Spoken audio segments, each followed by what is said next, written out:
example. But we need to be thinking radically in an exciting way about different forms of community involvement. Yep. One of the beauties of the Indian pilot I mentioned briefly in my talk is there was one village community. Well, when it started, it was impoverished and very individualistic and very hierarchical. And then once everybody had their basic income, a year later, they had converted the pond, the small lake, into a cooperative fish farm. The diet had improved dramatically. They'd invested in seeds and created a sort of cooperative community. That's bottom up, if you like. Yep. But it's a way of living, and of course it involves all generations. And that is what we should be hoping, so that the elderly bring a certain wisdom. It's the old guild traditions of history that we need to reinvent it for the 21st century. So I would urge all of us to be more imaginative rather than go back to old concepts where we can find ourselves in a trap, where we can't ask the right questions.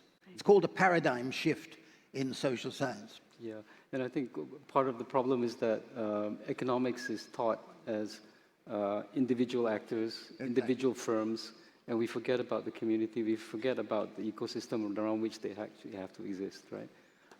And something that we will have to relearn, I think, as we go along. I think we've got a couple of minutes before I open it up for Q&A. Maybe just one quick question for all three of you is that what we're going through right now is pretty much unprecedented. We have longevity, we have climate change, we have geopolitical tensions, which is leading towards higher defense spending, et cetera, et cetera. Where does social protection reform lie within this context? Is it something that, where's the priority here? Or is it something that we need to do regardless? If I can have your answer, Your Excellency. Well, as I mentioned, in many other capacities, I speak about geopolitical tensions, sustainability, climate change. I could also say a lot about the war on truth, the war against academia, against science that is ongoing in many parts of the world. And maybe we should start there, because if most parts of the world actually do not know what is going on or understand what is the impact of that, then you will create the kind of atmosphere for the kind of decisions we see in modern Russia, for instance. So I think it's extremely important to keep an open society, use technology to transfer information, to respect science, to respect the findings of mankind. I'm happy to live in a society where we still have totally free media and respect for the scientific sector, the home of the Nobel Prize. But I see in many countries are going in the wrong direction. And so I think we also need to start there, because otherwise what happens is that a lot of these, we could have discussions on what is unfair or not unfair, but if the basic truth is that people have no knowledge and nothing to compare with and don't understand basically what country they are living in, well, then we miss out. It's so easy for the authoritarian leaders, the kleptocrats, the few, to actually rob their people because they don't understand that they are being robbed and what their leaders are doing. So that should be a starting point to keep up the sense of knowledge in the world. Mr. Zuri? I think we're capable of addressing more than one issue at a time. I don't see why we need to pick, to be honest. I think if you really dive deeper into them, they're all interrelated in a way. The geopolitical tension does relate to the environmental tension, does relate to the demographic tension. I don't think there's any way we can excise them from each other. I agree that we should be more imaginative with the professor. I think we are sometimes a bit lazy in how we think about things, and I think if we create a different kind of narrative about what's happening in the world, we'll see that they're all related. and that we can tackle them all together in different ways. Yeah. Okay, Professor? Climate change? No? Okay. I would like to make a plug for one thing by way of concluding my comments, as it were. Going back to the ancient Greeks on which I draw in my book on Politics of Time, Aristotle said the most important use of time was the word urgia. And what it meant was, literally translated, idleness. We really need to give respect for slow time as much as slow food, slow living. And it was taken forward by a Roman who made the following statement, which I think is so vital to keep in mind, especially in an aging society. He said, Cato said, "Never is a man more active than when he's doing nothing." And I think there's a lot to be said for a slow time approach. We don't have to be so frenetic. We don't have to be doing something all the time. I don't have to be taking yet more courses to get more credentials. I was checking with my grandsons last month. In 3 weeks, they had to take 22 exams Wow. of 3 hours each. And I told them that they're going to be having the next 10 years of that intensity examinitis. What's it all for? Please. We have to actually recapture what the values of education are. And I think at the moment we're being driven too much by market criteria, profit, and so on. And we need to capture that for ourselves. That I think is part of longevity. You learn as you go through life. I wish I'd spent more time looking after my children, spending time looking after my elderly mother, looking after things that supposedly have no value, when in actual fact they do have a lot of value. So I do think we have to approach this subject in a new way. Yeah, no man's an island. Yeah, the value of conversations with friends, for example. Yeah. Okay, so if I can have the questions up on the screen. I think we've got a real doozer for the first one. Do we need to abolish the idea of a fixed retirement age altogether? And if so, who stands to lose the most? I'm not sure about the last part, but that idea of whether we should have a fixed retirement age at all, given that, you know, prior to the Industrial Revolution, nobody retired anyway.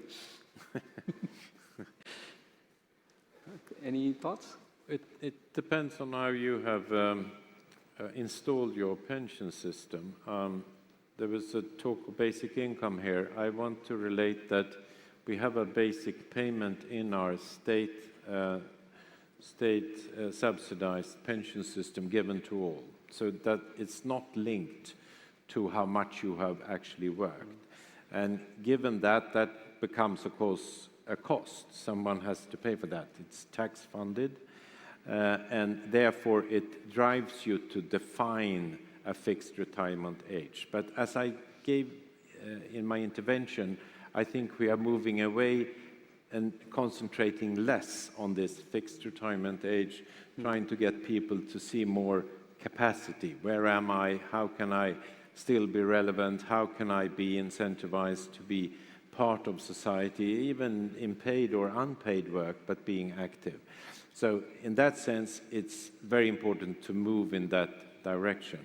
But the second part is about, if you don't have a fixed retirement age, it's very hard to combine it with giving a sort of payment to everyone. And therefore, I would say that we need to keep it. and we have the discussion what should be that level. That goes for most of the developed countries, Right. moving it slowly upwards. Right. Okay. Ms. Hazari? Prof? I think the concept of retirement has to be seen as having applied for only 1/50th of human history. Okay? Most of human history, people would have said, what are you talking about? Yes. What are you talking about? And I think that what we're seeing is a return in some respects to seeing life in a different way. In the old guilds that went back to China right at the beginning, but through the Italian Renaissance and everything, the guilds, everybody of different ages played a different role. So you used to have grandfathering as a status of respect inside a guild tradition where the person may have lost the capacity to be a mason or whatever, but was still respected and received some of the income and tribute of being in the community, and they have wisdom. So I think that the concept of retirement is fading, and I think that's healthy. Yeah. Yeah. Ms. Hazari? I think the professor said it quite perfectly, to be honest. Many people talk about retiring, the concept of retirement. Other people get very scared and offended by that. But I think the idea is that we've moved on from that kind of thinking, and we need to reimagine what it looks like. But I also understand it's a very political topic, Yep. talking about taking away your retirement age. So it is complicated, to say the least. It's very complicated and politically unpopular. Okay, I think I'll skip that next question because I believe the panelists will actually have a private session with the PM afterwards. So, and tax is not terribly interesting, to be honest. Maybe if I can go to the third question there. Professor Standing, you've spoken about the precariat as a new class. Do you think it's... sorry, it's disappeared now. Yeah, okay. So Do you think we're thinking too much on a class-based framing, which could divide rather than unify efforts for reform? Again, I'm not 100% sure I fully understand the question. Apologies to the questioner if that's the case. I do think that a class prism, looking at how social developments are developing through looking at different classes, is a useful way of seeing some of the divides taking place. If you take education, which seems to be implicit in this question, you're getting a horrible divide in formal schoolings. You're getting elite universities for the future salariat and elite and the plutocracy, and you're getting a third grade level of schools, colleges, and usually often private in many respects, paid, which is giving a false level of education. It isn't really education. It's preparing for jobs. The worst one in the world is the Phoenix University, which was the biggest online university in the world. At one stage, it had 600,000 students. And the founder, a billionaire, said, we don't give a damn about values and things like that. I mean, that's not education. And I do think there is a divide taking place, which I think is very unhealthy, because you're preparing people for the precariat and people coming out of education not appreciating the dangers of populists and liars who are standing for political office and leadership positions. And I think that means they're not being educated. And so I am really worried about that part of the system. Okay, so perhaps we move on to the next question. How can we transition towards a society that prioritizes productive work, typically in manufacturing and services, in the current attention economy where STEM sectors might not be appealing? Anonymous. What we did was that we, back to incentivizing again, we found out that a lot of our students were moving away from STEM items in school. So in our grading system, we have given them extra points for seeking STEM courses, because we see so much of the technological change and everything that's happening in society linked to the STEM sector. We have also given extra resources to teachers to come into that sector, because it's been tough to recruit them. So that's, I think it's a very valid question, because we have had real problems with that kind of, and of course that's also about incentivizing young people to see that they can be part of the workforce, that they actually can get into the labor market. Some of them feel very attached and very far distant from that.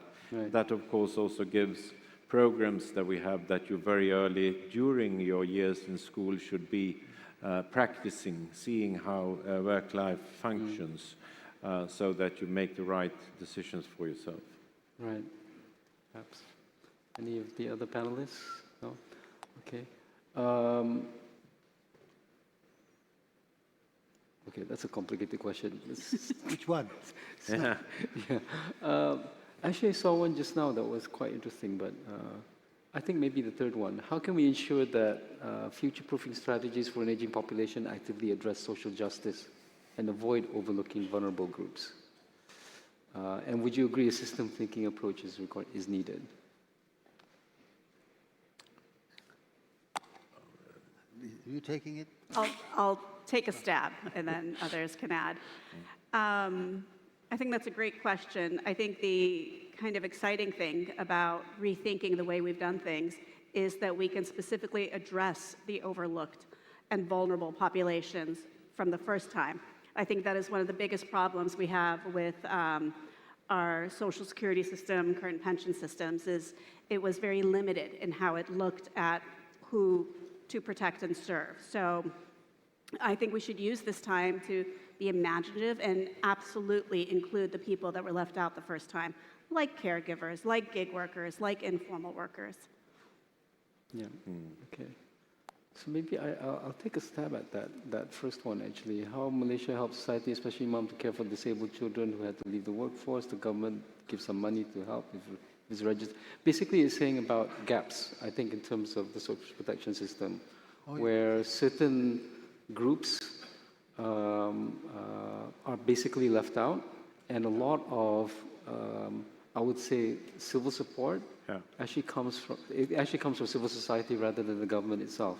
Yeah. I mean, there are certain edge cases where, especially in this particular sense, single mothers or mothers who've had to work to leave the workforce, what kind of support should they expect to get from the government?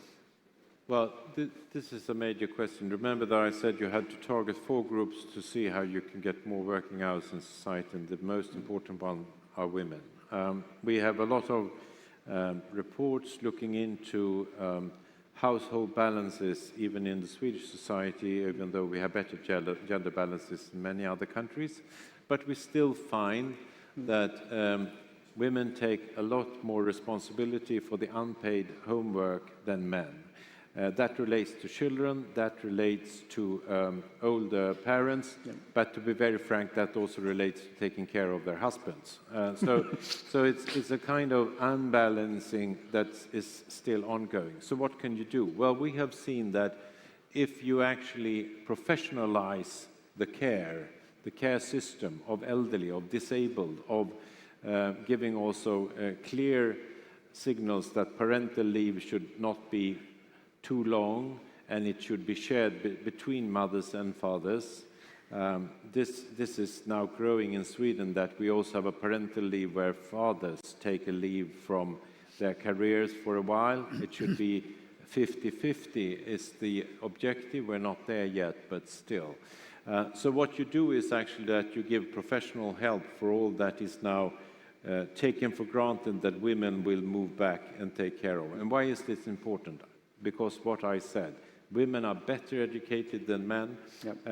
Women make better balance in society when there are in positions, taking decisions also inside a lot of the industries that we have seen. When there are women and men that take decisions together, they tend to be better balanced. So therefore, we need a society to support this. What you need to do is to make reforms to make it happen. Take new steps every mandate period, make new solutions to support, take away the burden of household especially from women. Okay.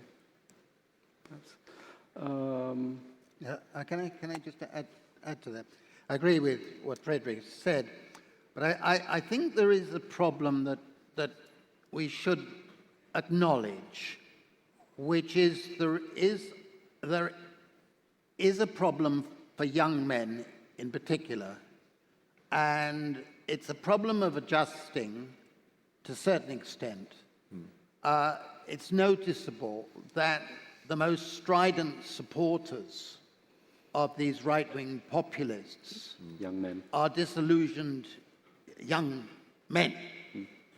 And many of them, as I say, are part of the precariat.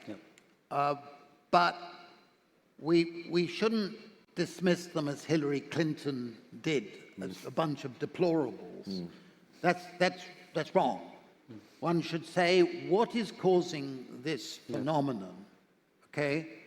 And I think it is a question of partially adjusting to a society of gender equality, which I think we all, I hope so, all support here. But it's also a point of saying, what is leading to these movements and these sentiments? Partly it's political rhetoric. Someone like Trump is creating that with his language. I mean, it's disgraceful, okay? But partly is to do with the insecurities that people are experiencing. And that goes through all the age groups. Yep. And that's why I give so much attention to, we must have a strategy of giving people ex-ante security. Security as a right. And our traditional systems don't function to do that. Right. We have to be honest. Yep. And I think that's the motivation that should drive us to think transformatively about social policy. Yeah, because I think as Mr. Reinfeldt mentioned just now, women are better educated. You have, I think, less opportunity for men. I think less opportunity in the labor market. Changing gender roles. I think all of that feeds into it. So we've got a couple of minutes. Can I actually add one more thing? Please, Since we just launched this report this past week at the World Economic Forum, I think something else that should be remembered is the global gender gap. We just launched our latest report, and women are 125 years behind men. I don't think it's possible to have this conversation without bringing that into effect, too. That's a good number, apparently. We've helped it by 11 years, but that's still a shocking number to consider when we're talking about equity and caregiving and what women need as well. Yeah, a lot of things there. So we've got a couple of minutes left. Maybe if we can have a closing statement from all three of you before we wrap this up. Your Excellency. Well, just to answer to one question, as I see here, this idea that if we shorten work weeks and so on, what happens with the with my idea that we should work more? I think it's very important to say that I looked at working hours aggregated. So I'm not talking about individuals. It's okay for me with productivity to get more vacation if you want, to actually go down from 40 to 35 hours work weeks. We have seen a lot of that. What I'm talking about is incentivizing everyone to take extra jobs if they like to incentivize them to stay on when older ages. And when you do that, you do not take jobs from each other. That's a kind of incentivizing everyone to work extra. So therefore, you can't think that you either have a job or not. It's a kind of looking at the new environment where working is not so fixed as it used to be. That's my experience. Cesare? My closing remarks would be to kind of reiterate some of the things I've already said, which is to think bigger, use your imagination, and try to color outside the lines. Try to think about this next way of looking at living longer lives in a more interesting way, and reimagine it in a way that works for everyone going forward. Okay, Professor? Yeah, I would like to make two pleas. One is that even in Malaysia, and I remember working with them, so I became very familiar, we need to overhaul our labor statistics. We really need to have a revolution in the way we measure activities taking place. You cannot sensibly develop institutions and policies unless your system of statistics is giving you a picture that corresponds to reality. Our current labor force statistics do not correspond to reality. I was on the International Commission on Labor Statistics, and I see them, all the conventions, they go back to the 50s in a different age, so they need to be ready. It may sound very boring, but it's something that is so fundamental. And the other thing, the final point I'd like to make is that I believe we, on the edge of a second age of commoning, shared activities, doing activities that are part of the commons, reviving the commons. And historically, that's been very, very important. In my own country, all the rebellions throughout our history have been about wanting the commons back. Right. And to be able to do activities in the commons. And I think that that is going to be part of the new progressive politics going forward. Okay, thank you so much. I think please join me in a round of applause for our distinguished panelists.